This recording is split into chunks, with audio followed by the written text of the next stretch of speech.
So before I want to get, I'm leaving that in. So before I get into it, I want to air out a grievance. So last episode, Echo, Arches, and Envy. There's no Ann in there, don't worry about it. I mentioned the YouTuber Boring Keith and his Let's Play of Echo and Arches.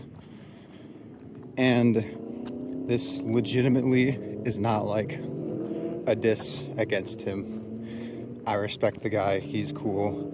It's just when he got to the end of Arches with his guest, who I also liked, uh, he did a really good voice for Cameron, and also he had a lot of like cool insights. And along the way, he was like commenting on the things going on, and providing insight and like his opinion of like, oh yeah, well Cameron is doing this for these reasons. It's like, yep, solid stuff. But anyway, when they got to the end of the game, this like thematically rich emotional roller coaster of a game, the two of them just started talking about like the lore of the Echo universe. Again, just different ways of consuming, perceiving art. It's fine. But I also think it's a missed opportunity. Like, again, there's so much to talk about with that game.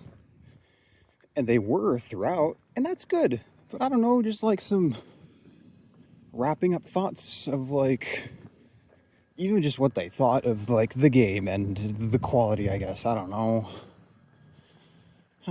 They didn't do that for Echo either. And that was kind of funny because it's such a Goliath of a series. They got to the end of Flynn's route, and it's like, well, shit, that's that. See you next time, guys. I don't know. I'm not a Let's Player. Maybe that's just the kind of thing that happens. I don't know. So anyway, I'm going to be talking about like lore stuff in Echo. Sorry, Archer. Well, both. It's both, because there's one particular thing that I've had on my mind. See, pretty much every time I record one of these episodes about a particular topic, I'm listening back to it or thinking back on what I talked about, and I'm like, oh man, I didn't mention this. And there have been a couple times when I've kind of like dismissed the idea of going back. Like, there's so much more I could have talked about with like the EFAP episode, for example. And I've listened back to it and gone like, maybe I should have like further elaborated on this or been more specific about this. But like, I don't think there's enough to like make a whole other episode about it, and also I just don't feel like it. But there's a particular thing with Echo and Arches that I do want to talk about because it's just an interesting topic. So, Socket Man, who is like the main, I say the main paranormal entity, the main like,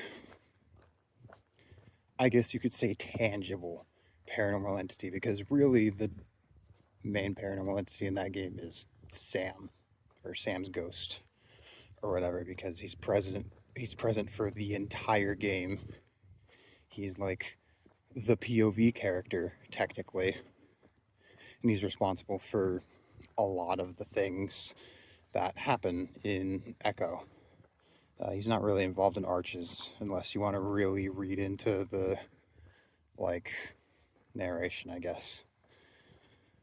But he's absolutely like an instrumental part of Echo, and you could even like say he's a main character, which would be a really interesting thing to do, because like he's not named often, he's not directly interacted with hardly ever. But if you get an understanding of the game, then you know that he's always present. It's a nifty idea.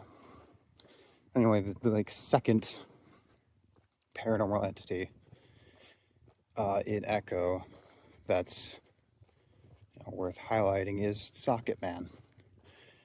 And for most of the game, you could consider Socket Man like an antagonistic entity. Kind of. I'm trying to think back on like specifics. So in Carl's route, let's think about this in like assuming that we are going through a preferred route order, in my opinion, which would be Carl first, Jenna and Leo are kind of interchangeable, second or third, and then TJ, and then Flynn. I'm a little biased about TJ going near last because I did TJ's route last. That's another thing I forgot to mention. Something I wanted to mention about my experience with Echo. So, all right, guys, add 15 minutes to your ETA. So I'm playing Echo, right? And this is really funny in retrospect because I played Flynn's route first. But for me, the mystery of what happened to Sydney endured for pretty much the entirety of my playthrough. Now, I had other friends who played Echo, and when I said this to them, a lot of them were like, wait, really? I thought it was obvious. It's like, yeah, maybe I'm media illiterate and stupid. I don't know. Evidently I am. Part of me didn't want to believe it, though. I think that's the best excuse I have. Like, part of me didn't want to believe that. Hey, guys, spoilers for Echo, by the way. There's going to be spoilers for Echo and Arches, the visual novel, throughout this video. And also, Echo and Arches cover disturbing topics such as, like, drug abuse, depression, self-harm, etc., etc. Just a general content warning for like everything going forward. We're gonna be talking about a lot of it. The reason why I'm rushing through this is because I did this the last episode too. So it's like, if you're just listening to this in isolation, first of all, I'd recommend going back and listening to my other episode. You can skip past my like venting sessions if you want. I don't care. But I give a lot more of my thoughts on those two games in that video. But you know what? If you're stubborn, then go read Echo and Arches. They're really good. Do it. Alright, if you're either back from reading both Echo and Arches, which would take you like a collective 30 hours or something, or if you're just stubborn, or if you've read both of them, in which case, say, what's up? Let's talk about these games. Let's talk about TJ's route. TJ's route is really, really good. I really liked it. It was a really good, like, closer for me. Again, I think Flynn's route should be last, but again, if you do take like a different route order, you're always just gonna get some kind of like cool, unique experience. And the cool, unique experience for me came from being a dumbass and not knowing or not wanting to believe that Chase totally murdered Sydney. Now, here's the thing, right? Once again, we run into that snag. We walk into the forest of discussion about morality in Echo. And we're not even 2 steps in and we trip on a fucking branch, a big fucking branch called The Influence of Samuel Iyer. We have to, unfortunately, maybe not unfortunately, I don't know, it could be interesting, but also from where I'm standing, it's like almost an inconvenience to have to ask the question, was it technically Sam who killed Sydney? So, here's the thing, like, again, from where I'm standing, I think it's more interesting if he didn't. There is something to be said about, Sam doing it. Did he have reason to? Yeah, kind of. Like a little bit, sort of, if you do some stretching. The reason I am thinking of for why Samuel Iyer would murder a child is because this was the child of the guy who technically killed him. And that's kind of it, right? That's his motivation for killing this child. Now, what does that do for, like, the story? I mean, it's like it would be a tragedy if, Samuel Iyer is technically the one responsible for killing Sydney, but Chase is always going to be the one blamed for it because it was Sam and Chase's body.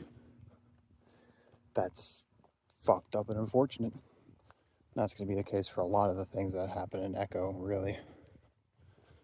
But I don't know. Again, this is like the thing about this discussion is that, like, I guess it's, Sam is technically a character and he has his own motivations. I haven't read The Smoke Room, by the way, and I don't know if I'm going to now that the project is fucking canceled. RIP. Sam is his own character with his own motivations, but it does feel kind of weird to, like, follow this character, Chase Hunter, all this way and get an idea of, like, his thoughts on things, get his internal monologue, his narration. But then every time he does anything, you have to say, well, this might have just been some other guy who we know far less about. And, with things like Leo, the big thing with Leo is, like, it's very easy to say that at base, he is a, like, jealous, possessive person. But then how far does that extend? Like, how far does he actually go, and how far is just, like, Echo pushing him to do these things? Unfortunately, with the way the narrative is set up, we just don't know. I think it's safe to say that, a lot of his actions were driven by the hysteria of Echo. Like, I don't think a normal, sound-minded Leo would, pull Chase off that train and and fucking murder Kudzu. Like, I think I think we can pretty safely say that's hysteria, town's taken over, he's not himself Leo, right? But then, like, is Leo lying to the rest of the group about Chase to keep him to himself? The town's influence, is Leo low-key, like, sexually assaulting Chase in the arcade the town's influence? Or is Leo just like that? Or is Leo just, like, kind of a fucked up guy? Leaning towards which one did I say first? I'm leaning towards him being a fucked up guy. The way I like to interpret the, like, things that happen in Echo is that the people's existing, like, flaws or, like, tendencies, sins, etc. are heavily amplified by the hysteria. So, Leo is already a jealous, possessive person. When the hysteria takes over, that gets kicked up. Regardless, he is still a jealous and possessive person and still does very bad things as a result of those flaws. And he should be held accountable for those things. In the same way, I think that in TJ's route, Chase does end up under the influence of Sam in some respects. And I think that does, like, push him to the extremes that he goes to in that route where he just kind of becomes like a fucking asshole. A fucking asshole is almost putting it lightly. He does some like really fucked up shit in that route, and like especially with some of the like writing, you do have to like assume that there's a lot of Sam's influence in those actions. There's one line or a couple of lines I'm thinking of specifically where I'm just gonna quiet down here for a second. There is a gentleman on his porch over there, and I don't know, feels a little weird talking about gay fairy visual novels in earshot of someone else. So it's at the lake, the final confrontation at the lake with Flynn and TJ there, because, you know, Flynn's trying to get answers out of TJ. And Chase shows up in full, like, psychopath mode. I'm pretty sure it's when,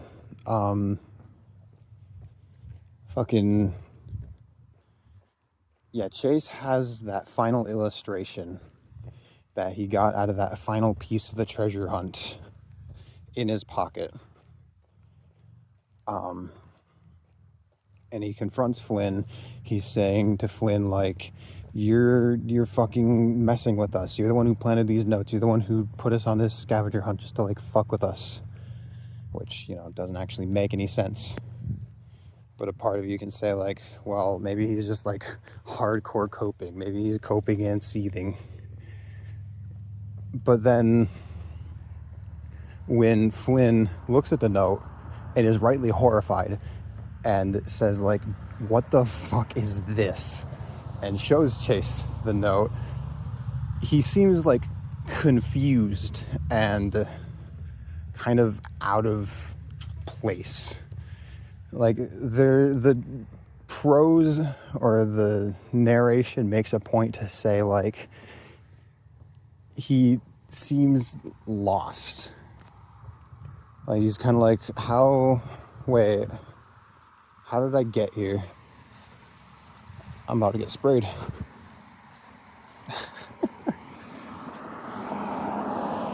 And so, if you understand the game and the things that happen in it, and you look at that narration, it's like, oh, so it kind of seems like Chase was under Sam's influence. Sam, like, made him pull out this note and say all these things. And then the moment Flynn confronts him, like, Sam ditches him. He's like, all right, you're on your own. Fucking good luck, chump. Why does he do that? I don't know. It kind of seems like Sam just likes starting shit.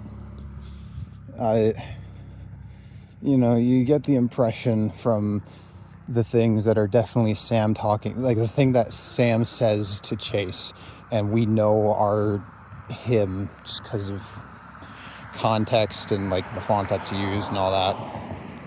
He's not a very good person. He's kind of an asshole. Again, being very, like, underselling it. Because, again, if he's influencing Chase to do all these things to TJ and to Flynn, really, then he's, like, a bad person. But, again, it's just, like, how much is him? And how much is him, like, amplifying what Chase is doing? And in Flynn's route, near the end, when the narration switches over to Flynn, because we can assume that Sam has, like, hopped into Flynn's brain. The narration, once again, makes a point to say, like, Chase is acting different. He's just more animated than he's seen him. So, but then there's a noticeable change that Flynn sees when you, the player, as in Sam, make a choice. So, like, how much influence does Sam have here? is Chase just a fucking puppet for Sam throughout the entire game? Or does he just pop in to like make choices for him and otherwise it's Chase? Does Sam always have some hand on the controls, but it becomes noticeable when you, the player, make a choice? Or what? Like, it's just completely unclear. And as such, it's pretty difficult to judge the morality of the characters in these games. And it's difficult to say, like, who's doing what exactly. Especially when it comes to Chase. Because, again, we know that Chase, from the moment the game properly begins, is under the influence of Sam. Because, again, Sam is the POV character. The moment we have a POV in the story, Sam has taken hold of Chase. And, you know, like, the very first scene is Chase in the car with the others, and we enter that perspective of Chase because that is when Sam enters Chase's mind or whatever. Does that make sense? I hope so. It's just to say that Sam is there within Chase for the entirety of the game, minus like a couple parts in Flynn's route.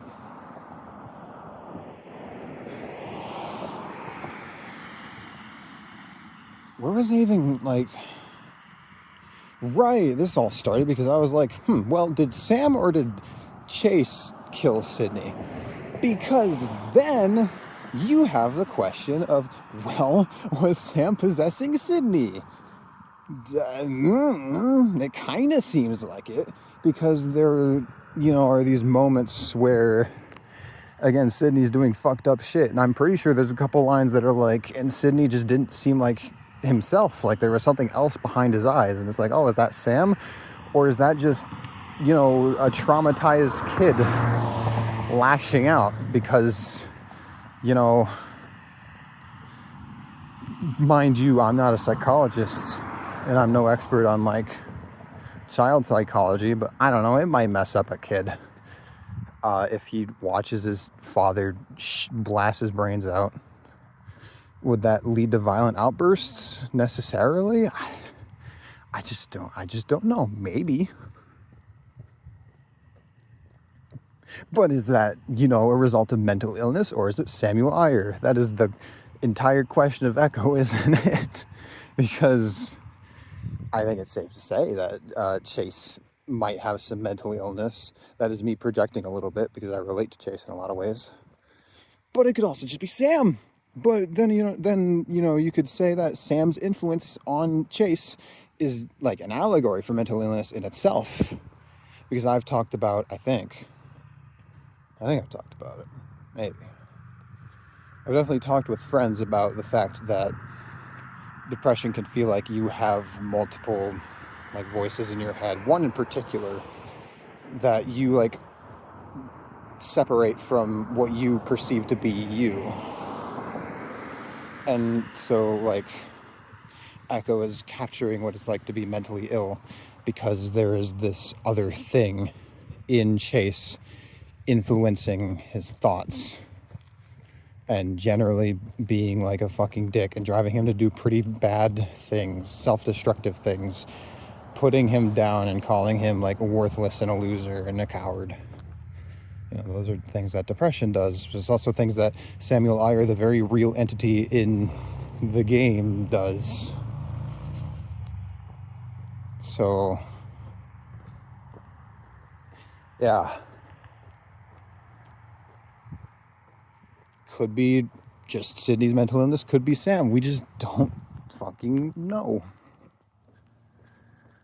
Oh, but then there's the fucking scene in Flynn's route where that apparition of Sydney shows up and Flynn's talking to them, and at one point there's like, Sam, I'm a facsimile, and I learned what that word meant in college.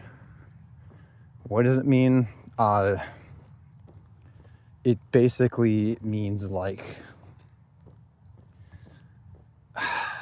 what's a good way to explain this? A facsimile. It's like a copy, kind of. Well, in fact, that's I'm pretty sure where the word... Yeah, because, you know, I'm sure everybody knows what a fax machine is.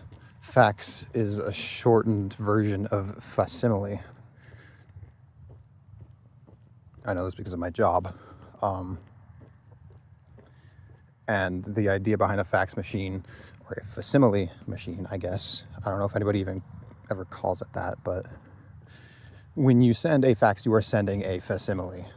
And the idea is you're sending a copy of a thing to another person, right? Which is a concept that we take for granted because we're always sending each other shit digitally. But, you know, fax machine is considered old technology, so... That vehicle over there has its, like, back open. I wonder if people are fucking over there. Anyway. Yeah, facsimile is like a copy. And, Jesus, okay.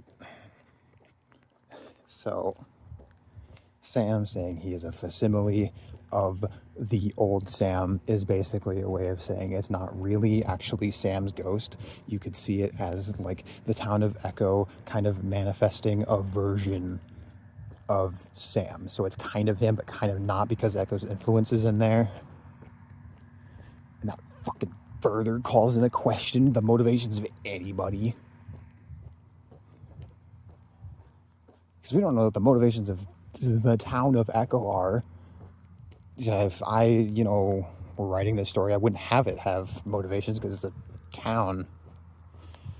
And, like, the impression that I get is that it is just, like, a kind of motivationless, kind of malevolent entity that just kind of spawn things into being. And apparently that can include beings that have their own, like, motivations that are like the thing that they are based on, but clearly kind of different because it's a copy, and it's apparently not a perfect copy. So, the town of Echo, in all its dark voodoo bullshit, if voodoo is an offensive term, I apologize. I don't actually know if it is. In its dark magic bullshit, the town of Echo spawned a, like, facsimile of Sam after he died, but it's safe to say that it is kind of Sam in some respects because, like, this ghost, this entity leads Chase to, like, Sam's actual grave. Must know something about him, or must know something about Sam. And also, if it just wasn't Sam at all, why would he call himself that? Why would it call itself that? I don't know. Town of Echo creates a Sam-like entity, and there's some implication that this Sam-like entity at one point inhabited Sydney's body and made him do some of these, like, really fucked up psychopathic things, but also maybe he wasn't. But, you know, if Sydney was taken over by Sam, that would completely rule out the possibility that it was Sam that helped kill Sydney, because, you know,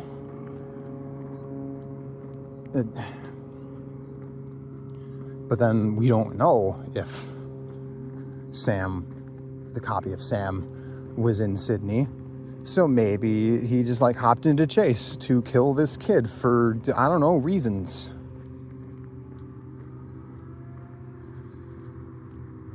Why would this copy of Sam kill Sydney?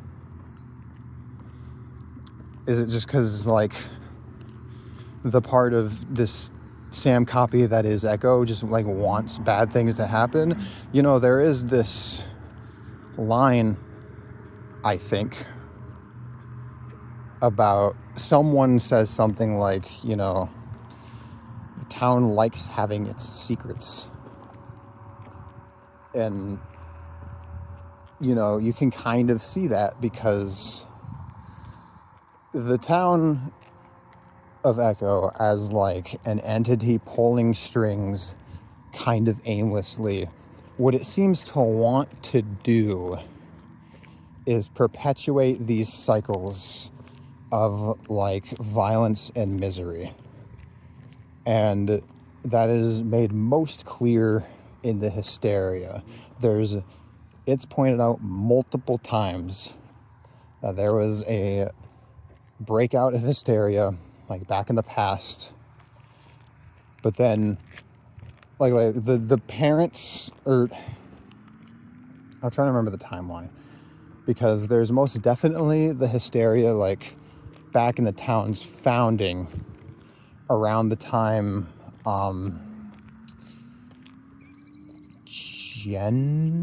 now I'm forgetting characters' names. I'm so deep in this shit, I'm forgetting the names of the main characters in the game. I think it's Jenna. I think it's Jenna. The fucking... I'm forgetting the species too now. This is what Echo does to people. Actually, don't play this game. This is what it does to you. The Fennec fox. I'm like 99% sure her name is Jenna. Okay. Jenna's ancestor was like hung for reasons I'm not even gonna fucking get into right now. It was around that time that there was a breakout of hysteria. And then of course there's the one that, you know, you see in the game. And the idea is that that kind of thing is just going to keep happening because this town is going to keep having like bad things happen in it. And there's going to continue to not be like justice or closure. There's no like escaping the cycle. And so in some respects, the town of Echo might be doing things to like keep this cycle going. Because, you know, even though it's a motivationless entity, kind of, the best you can say is that pretty much every system seeks to self-perpetuate. If you just look at, like, the trends of things. Like, you know, for example, we live in a capitalist system, and most people that exist in this system seek to perpetuate it and not, like, rip it down, et cetera, et cetera. And, you know, homeostasis, I think it's safe to say as... you know, a blanket statement that systems tend to perpetuate themselves, right? And thus, I think it's safe to say that the town of Echo would seek to perpetuate this cycle that created this like dark energy in the first place. And so maybe the town of Echo influenced this copy facsimile ghost of Sam that it created to kill Sydney so that there would be another secret and another bout of like misery and sadness to keep this cycle of hysteria going. Maybe. We just don't fucking know. It's all theorizing. And with all that being said, we come back to the question of, was it really Chase Hunter that killed Sydney, or was it Samuel's ghost? You know what, after all this, I don't know if we can say anything other than, Again, I like to think it was just Chase, because he's a fucking kid and he's not gonna, like, grasp the ramifications of murdering someone. And as for the like why he doesn't seem to remember it, well, the game deals with themes of like repressing trauma, so ding, there you go. There doesn't need to be a ghost involved there.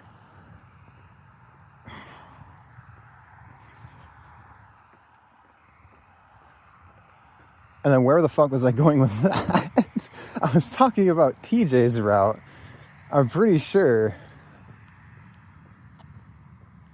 I think where I was going, where I was trying to go, is like, I didn't figure out the mystery for some reason. I just didn't want to believe it. I didn't want to believe that Chase would murder a kid. I think what happened was I said I didn't want to believe Chase would murder a kid. When he was a kid, obviously. But then I thought, well, wait, wasn't it Sam, though? And My conclusion on that is I would say probably not, but we can't be sure. Either way, a Chase-like entity, murdered Sydney, but I didn't want to believe that Chase was even involved with it, even though it was so obvious. It was so obvious. It really was hardcore denial, which I guess is fitting for the game's themes. I had no idea this was going to turn into this. Damn, okay, I was worried about filling this episode, but nah, not a fucking problem. I'm in a completely new area, too. Oh, no, I recognize that church over there. Okay, I think I might make an interesting loop here. We'll see. Oh, no. Okay, no, I know exactly where I am. So, yeah, okay, this is a cool little path I found then. Yeah, so all the hints were there. And again, it's especially funny because I played Flynn's route first. And in Flynn's route, Chase all but says, yeah, I fucking killed the kid and I don't feel bad about it. But it was early in my playthrough. There was a lot of other shit that happened in that route that I guess just pushed that deep into my mind. And in fairness, there was nothing explicitly like on paper, definitive proof. The words "I killed Sydney" didn't leave Chase's mouth in that game. Like, they don't in TJ's either, but fucking the narration does say, like, the drawing depicts an otter holding another otter down by the tail. And look, okay, you know what? I'm gonna stop making excuses for myself.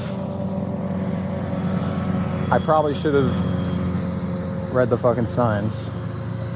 Should have read the signs. I can see it in your eyes. You were always trying to tell me to fuck off. Fuck, how does it go from there? Don't worry about it. Anyway, there's the Violet Pony reference for the episode. I'm glad we got that out of the way. I should have read the signs, but from where I was standing, like, when it was said that this drawing, this final hint in the scavenger hunt, showed an otter holding another otter down, by the tail under the water, like, it clicked in my head. Like, oh, all these hints, and also who the fuck else could it be? Because that's a long-standing mystery in the game. There's some doubt around even the method of death, or like how Sydney died when you just don't know fucking anything. But the official story, and the thing you come to understand is probably like legit, is that Sydney drowned.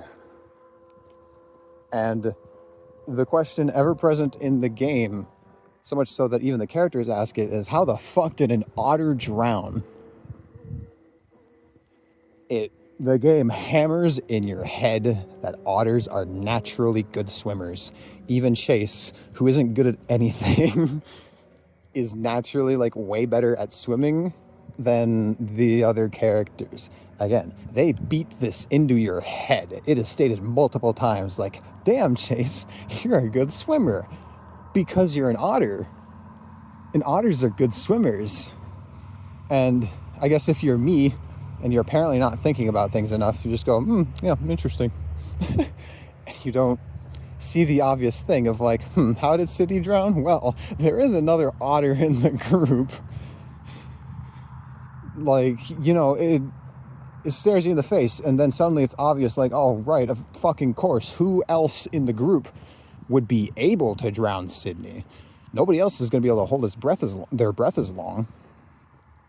So, from the fucking jump, when you learn about the premise of the game, you can figure out who the number one suspect should be. And then, again, the game keeps hammering into your head that Chase has this, like, secret. At least that's how the town perceives it. And I don't know, I guess in my denial I was thinking, like, well, I don't know, maybe he's been turned into a scapegoat or something. Maybe he's being framed. No, like the game is trying to tell you, hey, I think Chase might have done something kind of fucked up back in the day, I wonder what it would be. But, sometimes I do be a little ooped. So sometimes I miss all these blatant hints. But I may be stupid, but the benefit of being stupid is that it makes the reveal hit me like a truck. And my jaw was open for the entirety of TJ's ending. Because, God, the emotions of that fucking ending, holy shit. And, like, the thing with TJ, and, TJ's a really interesting character. And, like, I was supposed to talk about arches a little bit. I was supposed to talk about socket, man. Oops. Okay. So, like, TJ's route is, like, really cool, right? Because there's this whole thing with TJ. He just does things for people without any regard for himself. Again, you want to talk about things that are hammered into your head? That. What the game wants you to know is that TJ just does things for people with little question, with little complaint. But the arc that you kind of start to see him go on throughout the route is, like, even Chase is saying, like, hey, dude, you should, like, stand up for yourself. You need to start telling people, like, hey, no, you need to start looking out for yourself.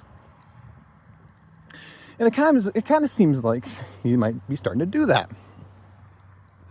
Until Chase, as he tends to do, fucks everything up.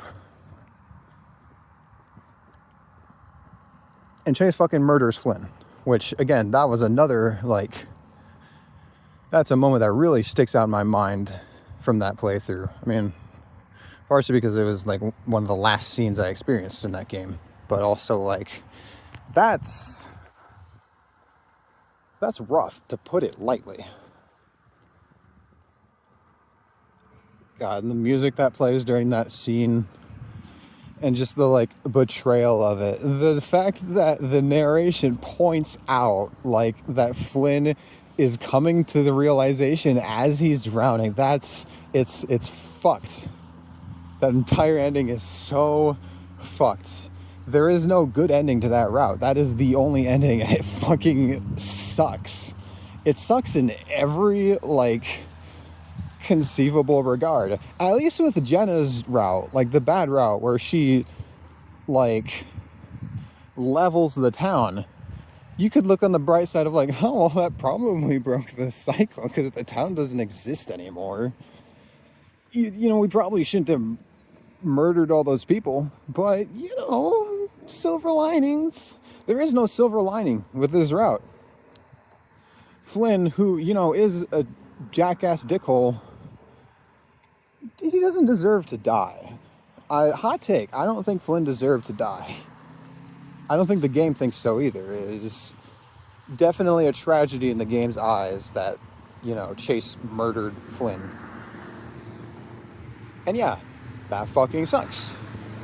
And then you get the fucking scene on the beach where Chase is like, all right, well, you know what, TJ, we'll just do what we did last time. And then another thing clicks in place, like, oh, okay, of course.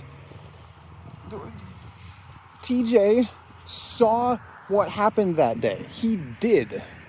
All this stubbornness, all this denial, basically dodging the question. Well, no, he does straight up deny that he doesn't know what happened that day, but he's just lying.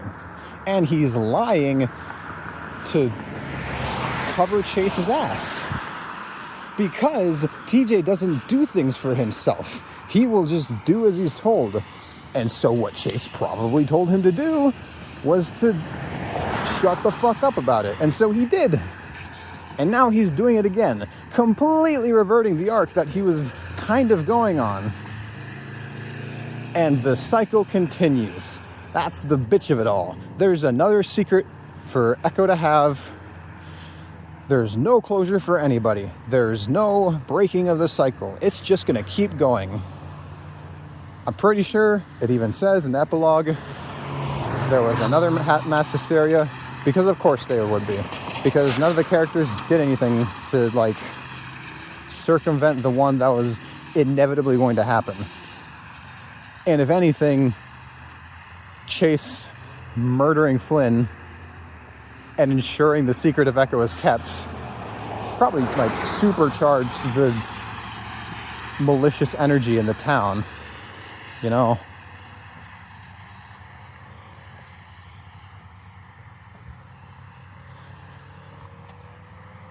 And so that's what really fucking got me with that ending, is realizing, you know, oh, like, that ending, partially because I'm a doofus, contextualized the entire game for me. Because one, I learn that Chase murdered Sydney. That's a big fucking deal. That, like, reshapes basically everything in the game. Going through that game and knowing that, it's going to look a little different. And then, knowing Toad, little dude in the grass. This one's on the move. He's got places to be. Anyway. Knowing that this entire time Flynn is grilling TJ and you, like, feel bad for him because, you know, again, Flynn is kind of a jackass, right? And especially when you believe TJ to be fully innocent, he especially looks like a jackass. Because, you know, poor sweet innocent TJ, it's easy to think, like, what, you know, what could he possibly have to do with this? But the fact that he's so damn, like, cagey about what happened that day, it does make you suspicious. So that's part of the intrigue with TJ's character, is that you do believe he's genuinely, like, a sweet and caring guy, and he actually means no ill will, but there is something going on with him. And you learn that something going on with him is that he's, like, kind of an accomplice in murder. And then he became definitely another accomplice in murder, or an accomplice in another murder, you know. And then the line at the end when they're driving away, where I don't remember exactly how it goes. Right. Yeah, they're just kind of sitting in quiet. I think Chase makes, like, a couple mentions about the thing that happened, you know, about how Chase murdered a guy. But then, after being quiet for a while, TJ just asks Chase something like, hey, do you think you could drop me off at the bus stop or at my school or whatever? Just, like, completely, like, out of the blue, completely casual thing. And at first, Chase is confused. He's even thinking, like, why the fuck are you talking about something like that after what just happened? But then it clicks in his head, like, oh, okay, right, yeah. We're supposed to pretend everything is normal. That's what we're doing here. All right. And it fucking, again, it hits me. Because I know that means the cycle is just going to perpetuate. And now TJ's got another, like, horrible secret weighing on his soul. And I feel like my, like, word choice there is especially meaningful because TJ's a religious person. And that's gotta really weigh on him. Like, okay, knowing your friend murdered someone and knowing you're hiding it, that's gonna weigh on anyone's soul, right? Like, I don't believe in God. I don't believe that my immortal soul is going to be judged when I die. That being said, I don't think I'd be able to keep that secret. If I knew my friend killed someone, I just don't think I'd be able to, like, reserve that. And so I wonder what TJ is thinking when he knows he's hiding a murder and also believes that there might be an afterlife waiting for him where he might be like judged. Granted, the game is not very specific about what exactly TJ's religious beliefs are, but from my understanding, the idea of like a type of karma for your soul exists in most religions. Because if you want to get a little bit, fedora wearing, part of like the purpose of religion is to kind of enforce morality. And to do that, they say like, you better be good or you're going to fucking burn in hell for all of eternity, or you're not going to reach nirvana or anything like that.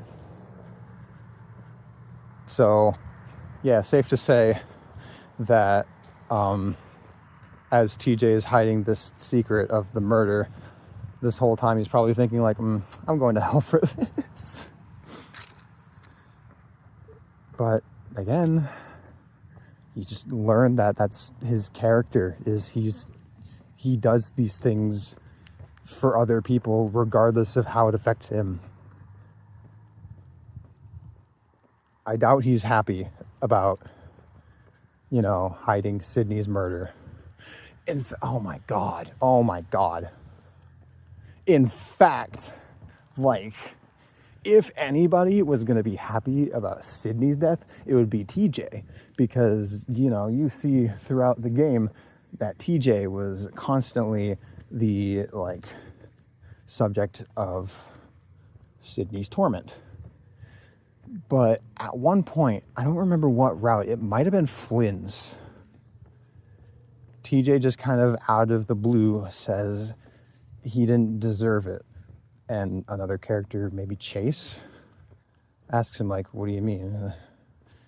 He's like, Sydney, he didn't deserve to die like that. Okay, I think that was after, yeah. Okay, I think that was after, like, they end up in the lake. After Socket Man throws them into it. Because everyone there got pretty close to experiencing drowning. And so TJ, having experienced, a little bit of what it might be like to drown, was like, oh shit, that's what happened to Sydney. Wow, that's horrible. He didn't deserve that. He says this despite, Sydney being a menace to him. So surely you can't feel good to, be hiding the fact that your friend is the one who killed him, the one who did that to him.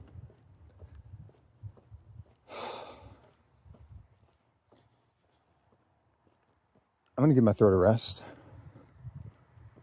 And I'm finally going to talk about Socket Man. Remember when I brought him up like 50 minutes ago? Yeah, unfortunately, we took a wrong turn somewhere along the way. I wasn't looking at Google Maps. The ETA went up by an hour. Sorry about that, guys.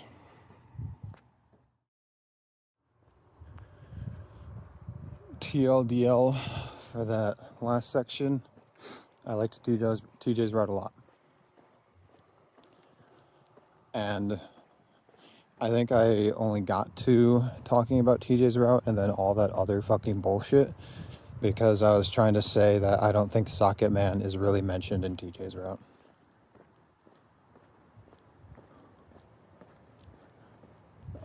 Not that I remember. So actually, I don't think I even mentioned that. I think I mentioned that, hey guys, I think you should do TJ's route second to last. I did it last. Oh, by the way, here's a 50-minute tangent. But yeah, my recommended route order: Carl, Jenner, Leo's, TJ's, Flynn's. You go in that order. We're back on Socket Man, okay? You go in that order. Socket Man is like referenced in that game, or in that route. Because there's a couple points where characters are like in the darkness, and I think it's Raven specifically who says like, I saw like a creature in the darkness who was attacking me, and it had features that sound a lot like Socket Man, but he certainly isn't named, and he doesn't really do much of anything aside from being like a spooky kind of presence. He isn't actually a presence. He shows up in like that scene and I think one previously, and then that's it. Basically no presence in Carl's route. He just like shows up. Jenna's route is an entirely different story, so we're gonna go to Leo's first. Does Socket Man ever show up in Leo's route? Like, there's that dream that Chase has where he's being chased by something in the woods. You could interpret that as being Socket Man, but we don't get a description of the thing that is chasing him. So we just don't know. I'm sure there's, oh, no. Yeah, okay. Does he? I'm trying to remember everything that happens in Leo's route. Right, okay. No. So, we're going to get these out of the way. Carl's route, just like a reference. TJ's route, I don't remember like any mention of Socket Man. The other three, very important character. Does like at least something. Because in Leo's route, I don't remember if there's any explicit like appearances of him like before shit goes south, but way into the route, when Brian kidnaps Chase, Leo's trip is a fucking trip. I think that route's a little bloated, but anyway, when Brian kidnaps Chase and takes him down into the mine to like execute him, Socket Man is there in like the cave. He kind of manifests. Oh, that's right. And I'm remembering now that when you're in the cave or the mine and Socket Man is materializing, it says Chase looks at you. Now, what the flying fuck are we supposed to think about that? Because, like, you are Sam for, like, the entirety of Echo. But Socket Man isn't Sam. I think that is very safe to say. So, like, you know what? I would just have to reread that section because I don't know exactly what goes down there in the narration. What I know is that Socket Man kills the shit out of fucking Brian and saves Chase. Important. Then Jenna's route. Jenna's route is probably the second most important for... Oh, right. No, we're not done with Leo's route. Because in Leo's route, if you get the bad ending, and Chase has his legs cut off, I'm pretty sure he says that, like, as he's fucking bleeding out in bed with Leo, he sees, like, standing at the end of the room, Socket Man just staring at them. I'm pretty positive that's a thing that happens. Anyway, Jenna's route is probably second most important for Socket Man because, like, it's referenced a lot in her route because Socket Man was almost like a fucking... Jenna interprets Socket Man as like a kind of like daydream or delusion that her child self had. Like, she saw this entity a lot in her childhood. But then as an adult, she was like, yeah, I don't know, just like paranoid delusions, I guess. So she mentions Socket Man a couple times. And I'm trying to remember like how exactly the appearances go. I think it might be that Chase is like talking to Jenna about a dream, and in this dream he sees Socket Man. Maybe? I don't remember. I played the game a long time ago. What might have happened, don't quote me on this, is that Chase is talking to Jenna about a dream. Little dude. Oh, holy shit, where'd he go? Oh, there he is. Bro's camouflaged. Hell yeah. So, presumably Chase saw Socket Man in his dream. This, I think, happens a couple times throughout the game. And Jenna's obviously perturbed because it would be fucking weird to have your friend perfectly describe, like, basically a childhood vision that you had that you haven't shared with them or anyone else. Right? Sorry, my throat is quite dry. I can't imagine how that happened. But then, you know, shit goes down.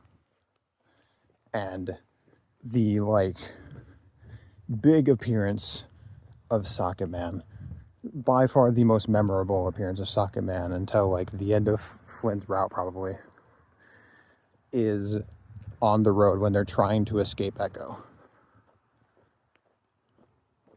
Is that in Jenna's route? I'm pretty sure it is.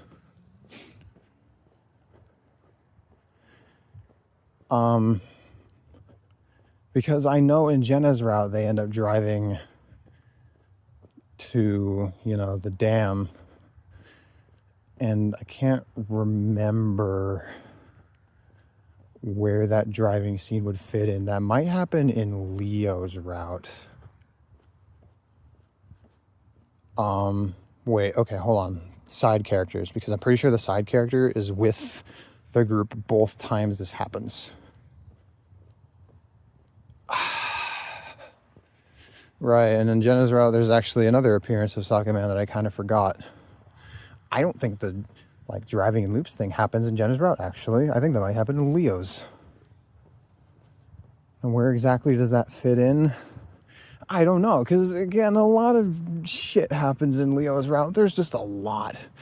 Chase is like a fucking damsel in distress. There's that entire third act, that entire lengthy third act.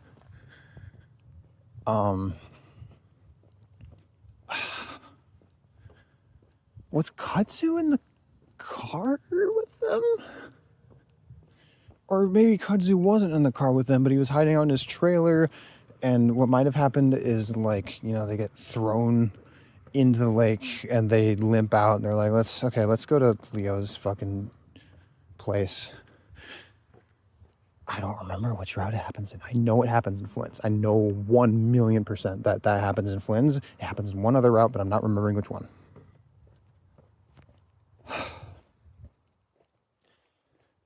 And I forgot that in Jenna's route, when they're in Brian's trailer, eventually, Socket Man comes out of the closet and once again murders Brian. Important. But then the most memorable appearance of Socket Man is on the road when they're being looped. It's relatively the same in both the routes that it happens in, up until, like, they end up in the lake. Then things diverge. But on the road, the scenes are very, very similar. And it is in that scene where you get the CG or the illustration that I think first will give you your first good look at Socket Man, and it's a damn good illustration. It's really good. Socket Man is, like, imposing. He's ominous. He's just like fucked up looking. All of its limbs, whatever they call him, Socket Man. We'll go by him, and also it's technically Flynn. That's the thing I'm leading up to, but you know, his limbs are all different lengths. I really, really love that illustration. It is a good horror moment.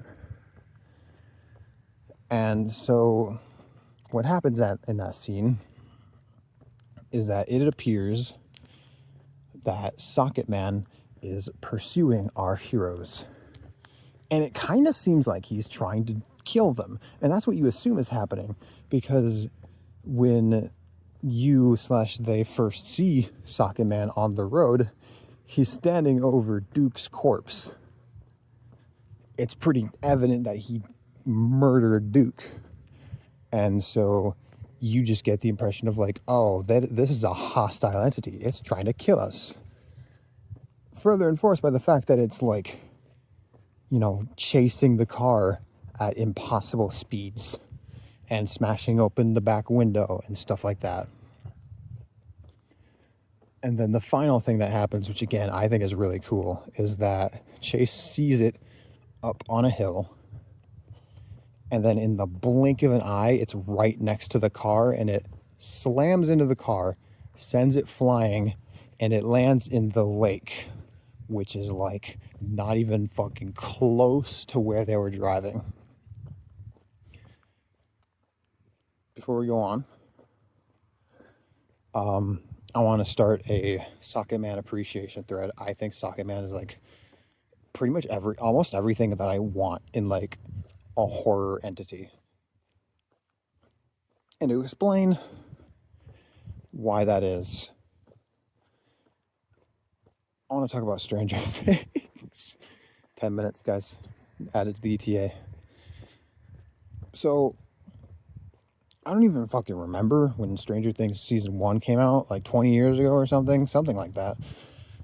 I was relatively young when I watched that first season, because it, you know, released a relatively long time ago. I'm pretty sure I watched it not long after it came out. Not day one, but it took time for word of mouth to spread that, like, hey, this Stranger Things show is pretty cool. What I remember most about watching that show is that those first 2 episodes were emotionally exhausting to me. Because I remember those first 2 episodes being genuinely really tense and like frightening. Because in those first 2 episodes, the Demogorgon is like, you see it as a silhouette in like the very beginning of the first episode, and that's it. The rest is just like happenings, paranormal happenings, the clear stress on the characters who are, acted out very, very well. And there's this constant, like, I said that there's an appearance of the Demogorgon in the first 2 episodes, because although it doesn't appear again, as far as I remember, it's a presence. Because you know that it's still out there somewhere. And all these, like, paranormal happenings, it's like, oh, is that because of the Demogorgon? You don't even know it by that name. It's just like a nameless, shapeless entity that you cannot even guess the motivations of, or like what exactly it's capable of. You see it telepathically like unlatch a lock when it's chasing, I think his name is Ben, the kid who gets kidnapped. I might be wrong. The kid who gets kidnapped, when he's chasing that kid, it like telepathically unlatches a lock, which is a horrifying thing to have like a creature do. So I think in those first 2 episodes, the Demogorgon is like a really, really effective horror entity. Because of the, mystery of it. You just don't know a damn thing about it. And that's what makes it horrifying. And I remember the distinct moment when all of that was stripped away. It's that scene when 11 is in the like sensory deprivation chamber or whatever. She's doing sensory deprivation so that she can have this vision, and she has this vision of the Demogorgon. And in this scene, it is fully rendered. You can see it. She even reaches out and touches its tangible flesh, and it like turns around and screams at her or something.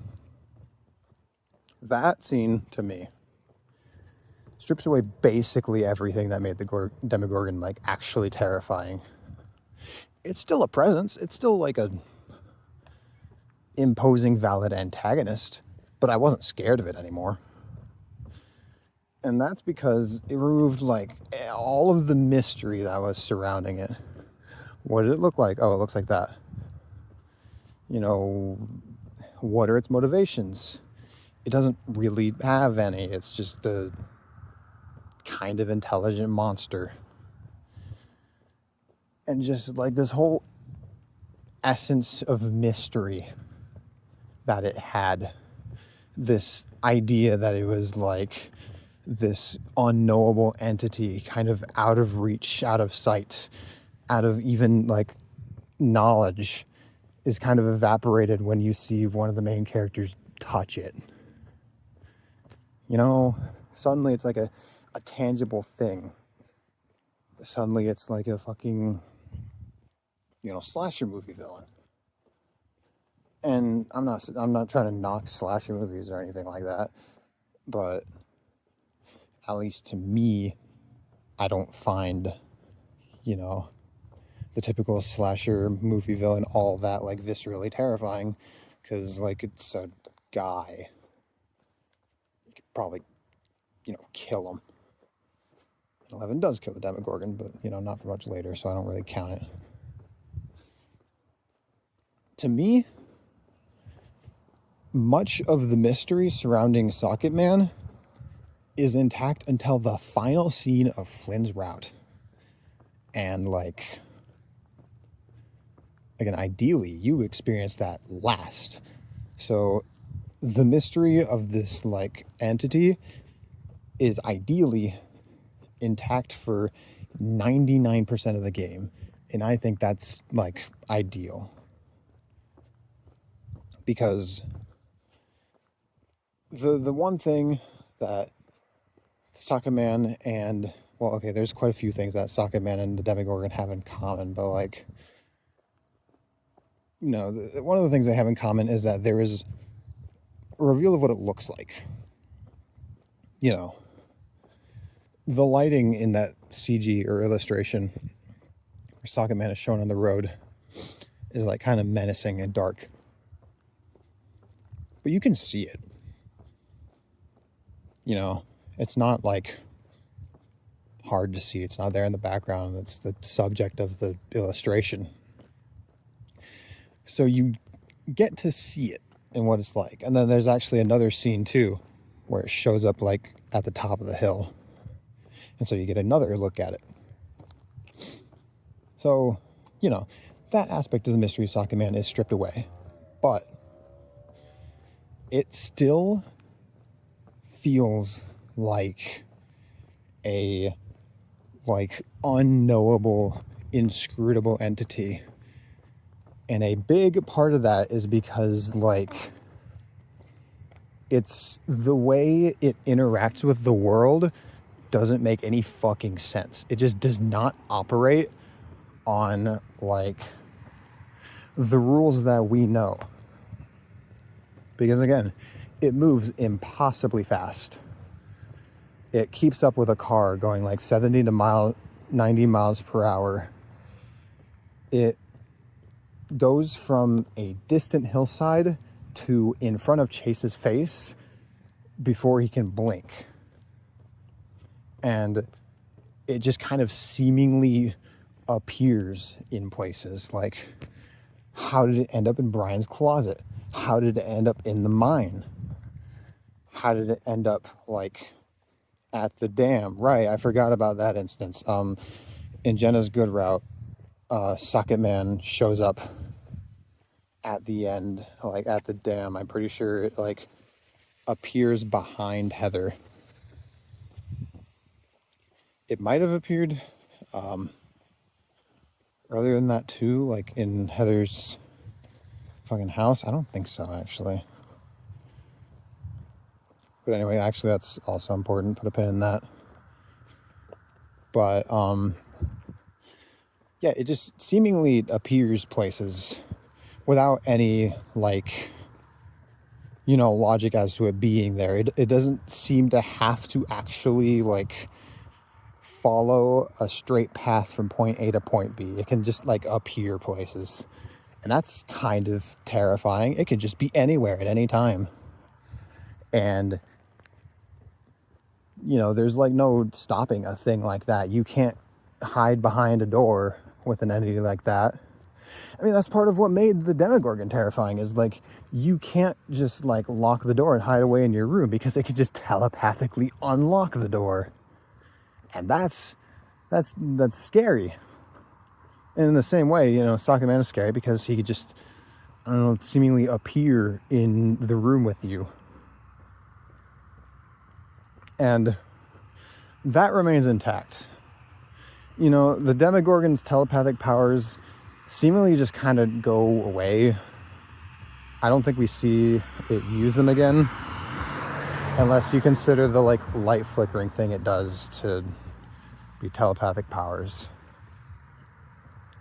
That's one element of the Demogorgon that I think, again, I don't dislike it as an antagonist post-reveal. I just don't think it's as scary, but one element that I think is consistently effective with that entity is like the light flickering thing. Because, you know, in the show, when you see the lights start flickering, you kind of get this sense of dread, because that means it's nearby. That's like a cool thing.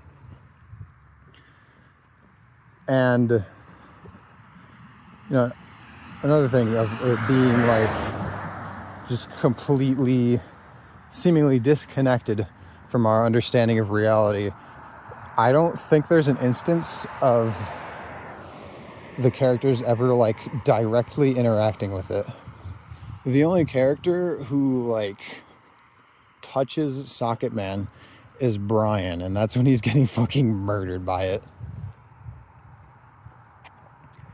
And then finally, big thing is that the motivations, the reasons why Socket Man does what it does, is seemingly inscrutable. Like, what I'll say is that I'm going to talk about why I think that there is a through line with Socket Man, but its motivations definitely are not evident. For the majority of the game, you don't know why the fuck it does what it does. Or he, whatever. And that makes it kind of scary, because it's scary when something is, or someone is unpredictable. And so, for these reasons, I think that the Socket Man is like, again, everything I want in a horror villain. This is partially personal preference. I think that there's like some common metrics between horror villains or antagonists that make them scary, but this is also a bit of personal preference. I really like horror entities or horror antagonists that are, inscrutable or not understandable. Yes, I do have a thing for cosmic horror. How could you tell? I watched the movie Weapons last night. It's a pretty good movie. Spoilers for the movie Weapons. I'd recommend it, so go watch it. That movie has a damn good hook. Like, it's pretty simple, but like, God, if it isn't effective. The hook being 17 fucking kids. 17 kids got up out of their beds and just ran out into the night at the exact same time, and they are all part of the exact same classroom. That's a good mystery. It's like, whoa, what the fuck happened to them? And this is because of, you know, my own fucking preferences. But my mind immediately went to, like, cosmic horror. I didn't have any specific, like, theory of what happened to them, but I guess just somewhere in the back of my head, I was thinking, like, ooh, some, like, mysterious, unknowable force compelled these kids to just run out into the night. Crazy, cool. And so, when it was revealed that it was a witch, you know, like, at least mostly human woman,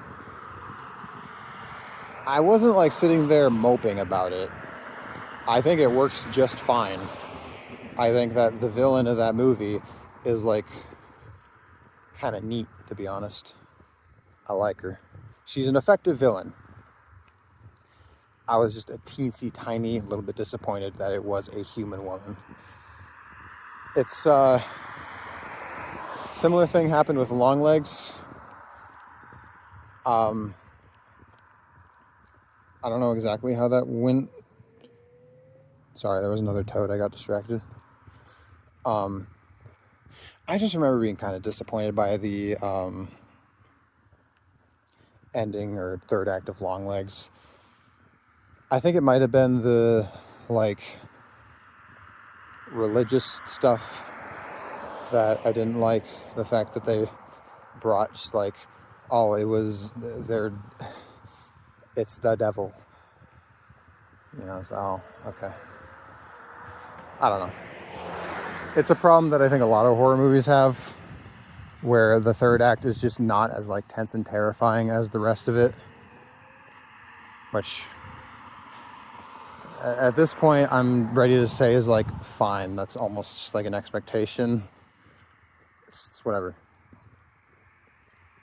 That being said, I do like my cosmic horror, my unknowable motivation, seemingly motivationless entity, or at least an entity with motivations that are just, like, beyond our understanding. The lady in Weapons, she wants to live forever, so she, like, created some kind of ritual that drew these kids to her. Works perfectly fine in the movie. But I don't know. I like when things make less sense. I guess, I don't know. And that was part of the appeal for Socket Man for me, is that for the longest time you just have no fucking idea why it does what it does.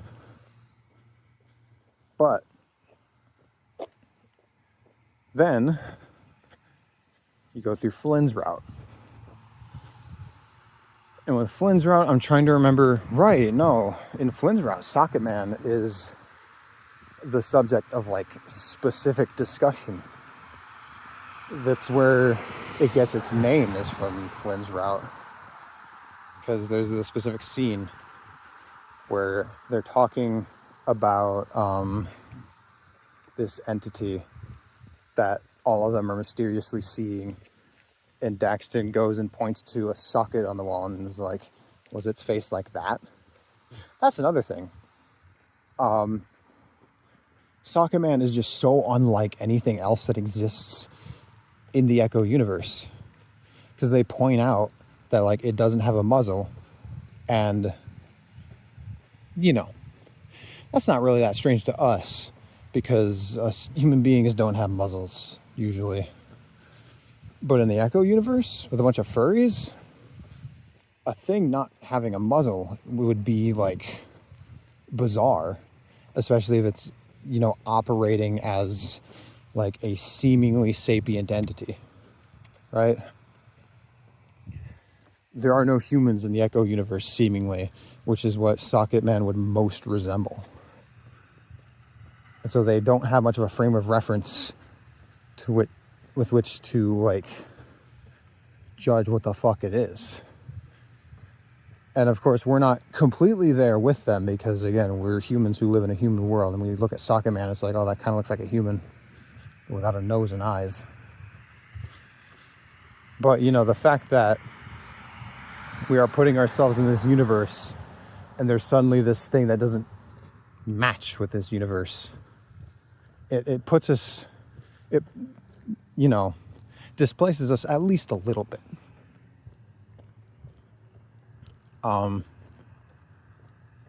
Where was I going with that? I'm heading back to my apartment to get some water because my throat is really dry. I might come back out and do some more walking after I get a drink because I don't know, I have a lot to talk about. But yeah, I need to take care of myself.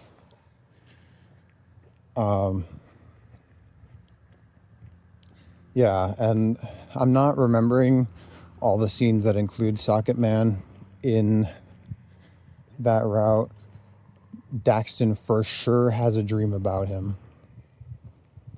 There might be, I just don't remember. I just remember that Daxton has a dream about him, and that's how he brings him up. But then there's that ending scene.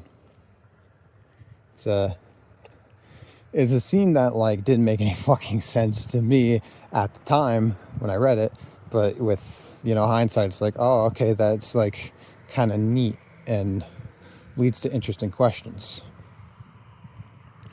The ending scene where, you know, you're in Flynn's POV as he's burning alive.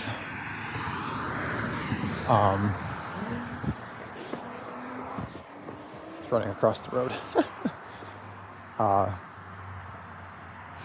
And then suddenly, like, this just fucking pain and anguish and horrible scenes all comes to a slowdown, and you're just in darkness.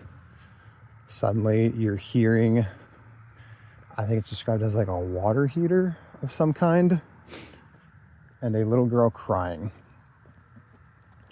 And then you get the illustration of a little Jenna opening up the closet to see Socket Man standing in there. And so the connection is obvious. Oh, we are seeing this from Socket Man's point of view. I mean, like, I'm pretty sure the narration is in first person at that point. And so it's like, oh, so that's Flynn. And so, correct me if I'm wrong, I think it's safe to say that Socket Man is Flynn in many respects.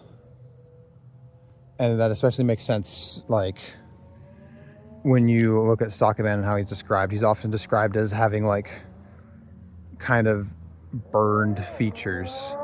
Or maybe I'm just saying that because I, you know, have made this particular connection. Like, it looks like it, right? He's all, like, red and patchy. Socket Man looks like he was fucking burnt up. And it's like, okay, well, he was, apparently. Because that's Flynn.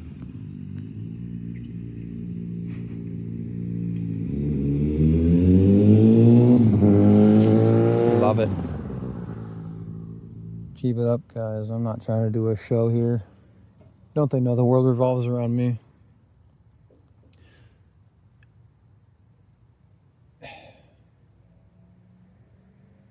No, there's someone out here.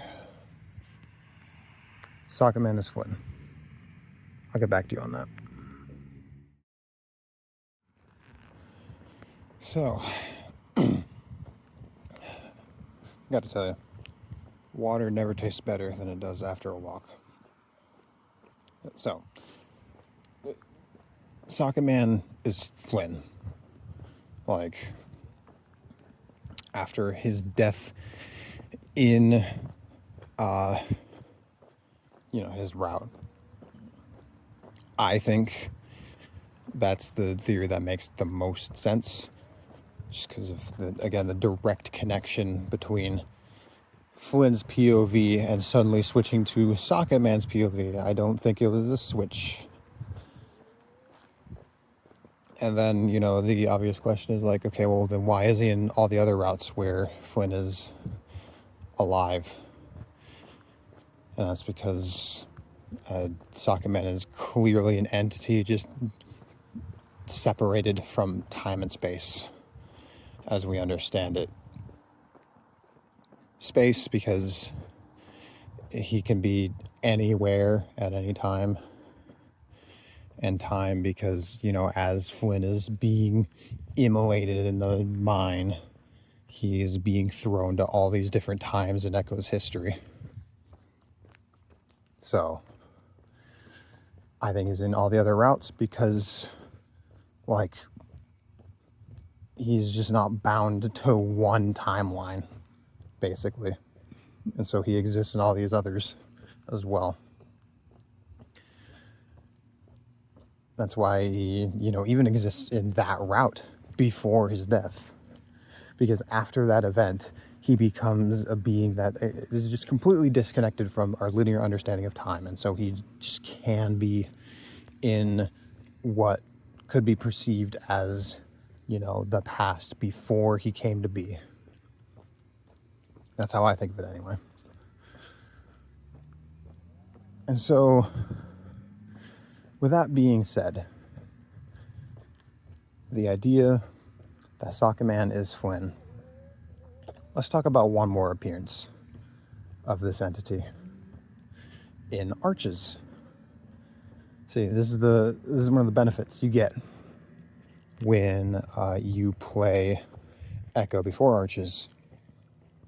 If you just play Arches, Socket Man shows up in the story, and I imagine your reaction is going to be, what the fuck is that thing?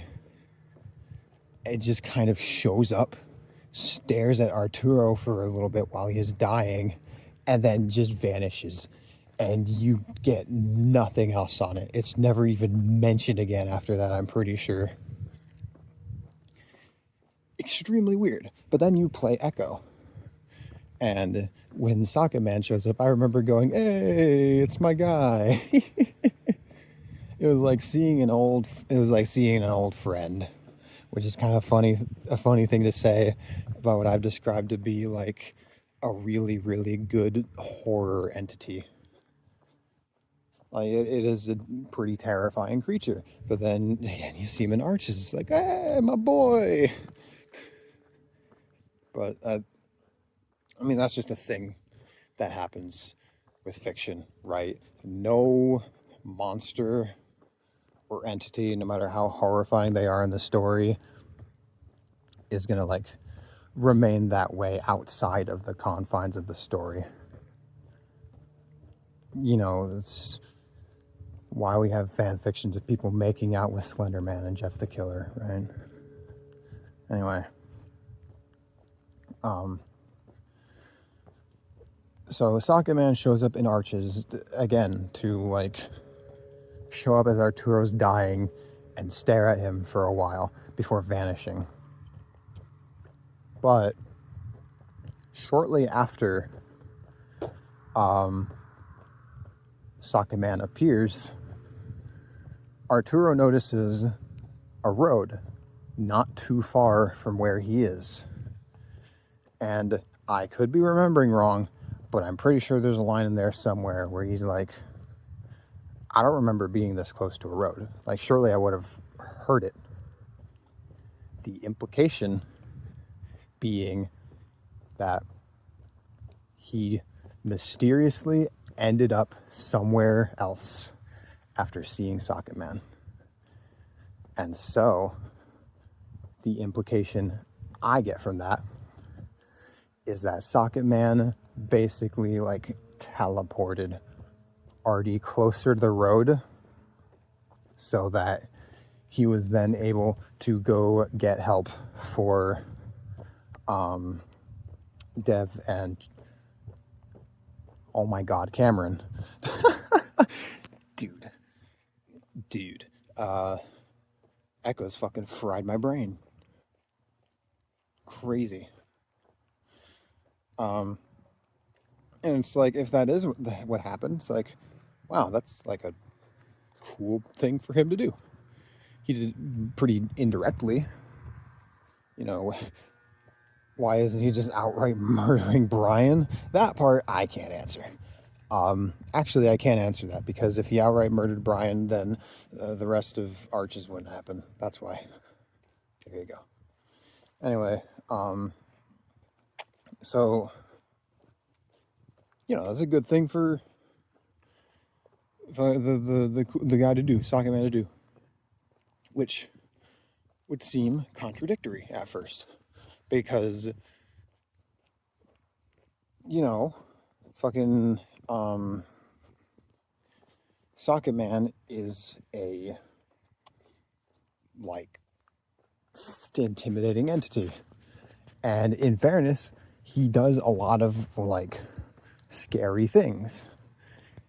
When you have that car chase, you just assume that Socket Man is the instigator in this. Like, you assume he's trying to kill you just based on his appearance. It's like, oh, that's a very frightening looking entity.